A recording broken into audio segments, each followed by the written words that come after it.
روزے کی حالت میں کون سے کام جائز ہے؟ نمبر 1، حالت جنابت میں روزہ رکھنا اور بعد میں غسل کرنا۔ بخاری کی روایت ہے 1926 اور 1931۔ حالت جنابت میں روزہ رکھا جا سکتا ہے، روزے کی حالت میں یہ جائز کام ہے۔ بعد میں نہا لے، مثلا فجر کا وقت ہے تو روزہ رکھنے کے بعد ایسا بعض اوقات ہوتا ہے کہ ایک عورت کو مہلت نہیں ملی، اگر وہ نہاتی ہے تو سب لوگوں کا روزہ جاتا ہے، اس لیے وہ سحری بنا کے سب کو بھی کھلائے گی، خود بھی کھا لے گی، اور اس کے بعد جو ہے اذان ہو گئی، کوئی حرج کی بات نہیں، اذان کے بعد سہولت کے ساتھ وہ نہائے، غسل کر کے نماز ادا کرے۔ روزے کا وقت اگرچہ شروع ہو چکا لیکن ایسا کرنا جائز ہے۔ آج ہم وہ امور دیکھ رہے ہیں نا جو جائز امور ہے۔ دوسرا، کلی کرنا اور ناک میں پانی چڑھانا، اس میں کوئی حرج کی بات نہیں۔ کچھ لوگ یہ سمجھتے ہیں کہ منہ میں پانی چلا جائے گا تو جانے کیا ہو جائے گا۔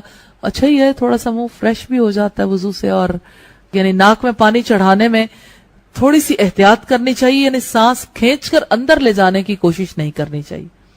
ابو داؤد کی روایت ہے 2366 اور 142۔ اسی طرح مسواک کرنا، بخاری قبل الحدیث 1934 سے ثابت ہے، کتاب الصوم باب السواک میں۔ مسواک کرنا جائز امر ہے، اس میں کوئی حرج کی بات نہیں ہے۔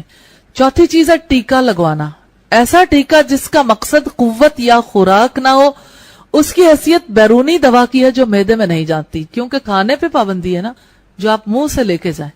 اگر کوئی یعنی وائٹمن کا ہے یا کوئی قوت والا ٹیکا ہے، کیلشیم کا انجیکشن ہے یا آئرن کا ہے، ایسا انجیکشن نہیں لگوایا جا سکتا، لیکن اگر دوا ہے تو دوا میں کوئی حرج نہیں، کیونکہ وہ ٹیکا معدے میں نہیں جا رہا۔ پانچویں چیز ہے تیل لگانا اور کنگھی کرنا، بخاری قبل الحدیث 1913 سے ثابت ہے۔ چھٹی چیز ہے گرمی کی وجہ سے غسل کرنا، ابو داؤد کی روایت ہے 2365۔ کچھ لوگ کہتے ہیں غسل کر لیتے ہیں تو ہم تو بالکل ٹھیک ٹھاک ہو جاتے ہیں، تو پھر تو روزہ خراب ہو جاتا ہے۔ پھر روزہ کوئی یعنی کڑھائی میں ڈال کے رکھنے کا نام تو نہیں ہے خود کو، کہ آپ جو ہے وہ ہر وقت ایک مخصوص مشقت میں ہی رہے۔ اگر آپ کو گرمی لگی ہے آپ غسل کر لیں، غسل کرنا جائز ہے، کوئی حرج کی بات نہیں، ایک سے زائد بار کر لیں، کوئی حرج کی بات نہیں۔ ساتویں چیز ہے ناک میں دوا ڈالنا، بخاری بعد الحدیث 1934 سے پتا چلتا ہے ناک میں جب دوا ڈالی جائے تو اندر جانے کا خدشہ ہوتا ہے۔ بعض اوقات یہ کہ ناک پک گیا، آپ نے کوئی دوا لگا لی، کوئی حرج کی بات نہیں ہے اس میں، ایون قطرے بھی ڈال لیے تو کوئی حرج کی بات نہیں ہے۔ اسی طرح آٹھویں چیز ہے ہنڈیا کا ذائقہ چکھنا، بخاری قبل الحدیث 1930 میں، شرط یہ ہے کہ حلق میں نہ جائے۔ اور نویں چیز ہے نکسیر آنا، اس پر کسی کو کوئی اختیار نہیں ہے، اس لیے روزے کو نقصان نہیں۔ فتاوا میں یہ والیوم 10 پیج 264 پر ہے۔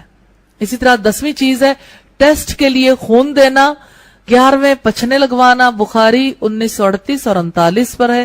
12واں سرما لگانا، ابن ماجہ کی یہ روایت ہے۔ اور اسی طرح سے کان یا آنکھ میں دوائی کے قطرے ڈالنا، فتاوا میں یہ والیوم 2 پیج 129 پر ہے۔ 14واں بیوی کو کس کرنا یا معانقہ کرنا، جذبات اور خواہشات پر کنٹرول ہو تو بوڑھے آدمی کے لیے خطرہ نہیں، نوجوان کے لیے خطرہ ہے، ابو داؤد کی روایت ہے 2387۔ 15واں دانتوں میں دوائی ملنا لیکن حلق تک نہ لے جائیں۔ 16واں میک اپ کرنا، چہرے کو خوبصورت بنانے والی اشیاء مثلا کوئی ایسا سوپ ہے یا آئل وغیرہ جس کا تعلق ظاہر سے ہوتا ہے، روزے کو کوئی نقصان نہیں دیتی۔ اسی طرح سے کریمز کا یا لوشنز وغیرہ کا معاملہ، کوئی حرج کی بات نہیں۔ فتاوا کی روایت ہے والیوم 2 پیج 127۔ 17ویں چیز ہے ٹھنڈے پانی میں نہانا اور غوطے لگانا، ایک ہے ویسے واش روم میں نہانا، ایک ہے سوئمنگ پول پر نہانا، کوئی حرج کی بات نہیں ہے۔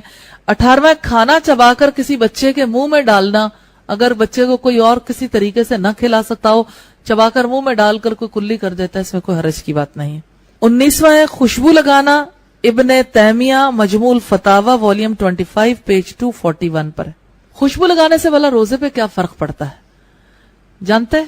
خوشبو لگانے سے انسان اگر غمزدہ بھی ہو تو اس کی طبیعت ٹھیک ہو جاتی، سنبھل جاتا ہے۔ خوشبو انسان کی طبیعت پر اچھی طرح سے اثر انداز ہوتی ہے، کوئی حرج کی بات نہیں۔ 20واں تھوک نگلنا، اتنا بھی کیا محتاط ہونا کہ تھوک بھی نہ نگلے، تھوک نگلنے میں کوئی حرج نہیں، بخاری قبل الحدیث 1930 ہے۔ 21واں ہے بلا اختیار مکھی وغیرہ کا اندر چلے جانا، بخاری قبل الحدیث 1933۔ اور یہ حادثات ہوتے رہتے ہیں، لوگوں کو پھر شبہ ہو جاتا ہے کہ آیا ہمارا روزہ درست ہے یا نہیں۔ اس طرح 22ویں چیز ہے دانتوں سے خون نکلنا، فتاوا میں یہ والیوم 10 پیج 267 پہ ہے۔ اور 23واں بچے کو دودھ پلانا، دودھ پلانے میں کوئی حرج کی بات نہیں ہے. اگر دودھ پلانے والی ماں روزہ چھوڑنا چاہے تو بعد کے دنوں میں قضا دینی ہوگی.